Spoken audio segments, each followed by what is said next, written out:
আপনি কি প্রথমবার সেক্স করতে যাচ্ছেন, তাই আপনি বুঝে উঠতে পারছেন না যে আপনার ঠিক কি করা উচিত, আর এই নিয়ে আপনি খুব নার্ভাস ফিল করছেন। তো যদি আপনি ফার্স্ট টাইম আপনার পার্টনারের সঙ্গে সেক্স করার কথা ভাবছেন, তাহলে এই ভিডিওটা আপনার জন্য। সেক্স নিয়ে ছেলে এবং মেয়ে দুজনেরই কিন্তু অনেক ধরনের এক্সপেকটেশন থাকে বা চিন্তা ভাবনা থাকে। যখন ছেলেরা পর্ন ভিডিও দেখে তখন কিন্তু তাদের অজান্তেই কোনো একটা পার্টিকুলার পোজ বা সেক্স করার ধরন তাদের ভালো লেগে যায়। তারা ভাবে যে যখন আমি আমার পার্টনারের সাথে করব তখন এরকম ভাবেই করব, কারণ পর্ন ভিডিও দেখার ফলে ব্রেনের সেল কিন্তু এগুলোকেই ধরে রাখে এবং তারা মনে করে যে এরকম ভাবে করলে আমারও খুব মজা হবে আর আমার পার্টনারও খুব স্যাটিসফাই হবে।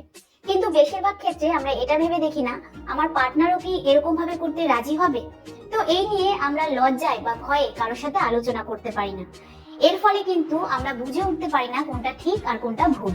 তাই প্রথমবার সেক্স করার সময় হতে পারে যে আপনি এতদিন ধরে যে ইমাজিনেশন করে রেখেছিলেন তার ঠিক উল্টোটাই হচ্ছে। ধরুন আপনি এতদিন ধরে ভেবে রেখেছিলেন যে যখন আপনি আপনার পার্টনারের সাথে করবেন তখন অনেকক্ষণ ধরে করবেন, তাকে খুব মজা দেবেন, কিন্তু দেখা গেল প্রথমবারেই আপনি ঠিকঠাক ভাবে করতে পারলেন না, আপনার তাড়াতাড়ি ডিসচার্জ হয়ে গেল। এতে কিন্তু আপনি কনফিডেন্টলেস হয়ে পড়তে পারেন, যার কারণে দেখা গেল যে আপনি এরপর যতবারই করতে যাচ্ছেন আপনার ভেতরে একটা নার্ভাস ফিল কাজ করছে আর একই জিনিস বারবার হচ্ছে। এতে কিন্তু আপনার পার্টনার বিরক্তি ফিল করতে পারে। অথবা ধরুন আপনি ভেবেছিলেন করার সময় আপনি ওরাল সেক্স করবেন কারণ এটা আপনার পছন্দ, কিন্তু এটা আপনার পার্টনারের নাও পছন্দ হতে পারে। তাও যদি আপনি জোরজবস্তি করে করতে যান তাহলে কিন্তু আপনার রিলেশন খারাপ হতে পারে। এছাড়া মেয়েদের ক্ষেত্রে ধরুন কোনো মেয়ের শুধুমাত্রই ফোর প্লে পছন্দ, সে পেনেট্রেটিভ সেক্স করতে চায় না।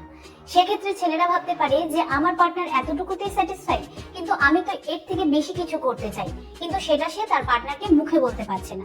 তো এই কারণগুলোর জন্য কিন্তু রিলেশনে খারাপ প্রভাব পড়তে পারে, এমনকি ব্রেকআপ পর্যন্ত হতে পারে।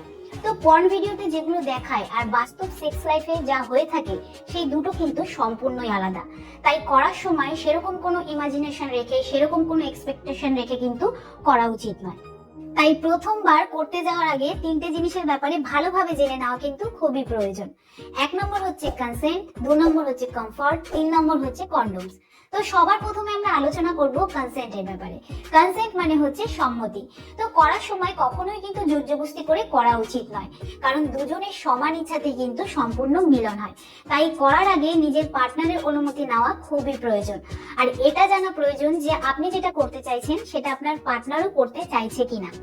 তো এর মানে এই নয় যে আপনি হঠাৎ করে বলে বসলেন যে আমি তোমার সাথে করতে চাই, এরকম কিন্তু একদমই নয়।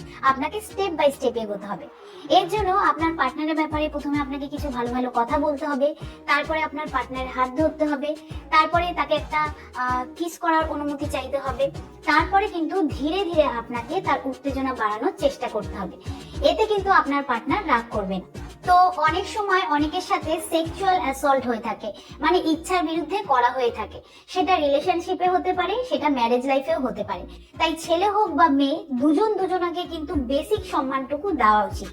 এরকম করলে কিন্তু আপনি যেটা আপনার পার্টনারের কাছ থেকে চাইছেন সেটা কিন্তু পেতে পারেন।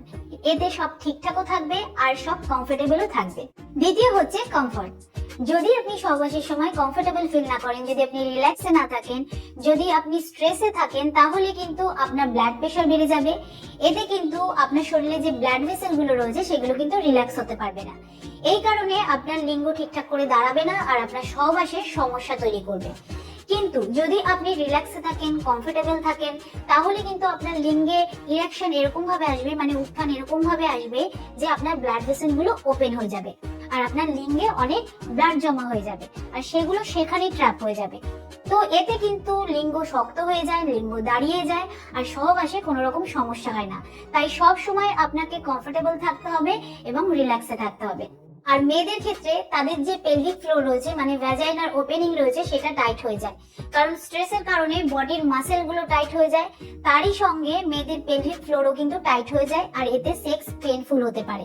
আর এরই সঙ্গে মেয়েদের ভ্যাজাইনা যখন নর্মাল অবস্থাতে থাকে তখন কিন্তু চ্যাপ্টা হয়ে থাকে এবং এরকম ভাবে টাচ হয়ে থাকে, কিন্তু যখন মেয়েরা উত্তেজিত হয় তখন কিন্তু মেয়েদের ভ্যাজাইনা একটু ফাঁক হয়ে যায় এবং ভেতরে অনেকটা স্পেস তৈরি করে, কারণ ব্রেনের রিয়াকশন হয় যে পেনিস মানে লিঙ্গ ভেতরে আসতে চলেছে এবং তখনই কিন্তু মেয়েদের প্রাইভেট পার্ট থেকে লুব্রিকেশন বের হয়। তৃতীয় হচ্ছে কন্ডোম। সহবাসের সময় কন্ডোম ব্যবহার করা কিন্তু খুবই জরুরি, কারণ আপনি কখনোই চাইবেন না প্রথমবার সহবাস করেই আপনার বাচ্চা হয়ে যাক। তো কন্ডম এমন একটা জিনিস যেটা কিনা আমাদের আনওয়ান্টেড প্রেগন্যান্সির হাত থেকেই বাঁচায় না, এটা কিন্তু সেক্সুয়াল ট্রান্সমিটেড ইনফেকশনের হাত থেকেও আমাদেরকে বাঁচায়। সেক্সুয়াল ট্রান্সমিটেড ইনফেকশন মানে হচ্ছে সেক্সের দ্বারা ছড়ানো ইনফেকশন, যেরকম এইচআইভি, এইচটিআই, এইচপিভি। তো আপনি ওরাল সেক্স করুন বা ভ্যাজাইনা সেক্স, আপনাকে কিন্তু কন্ডম ব্যবহার করতেই হবে।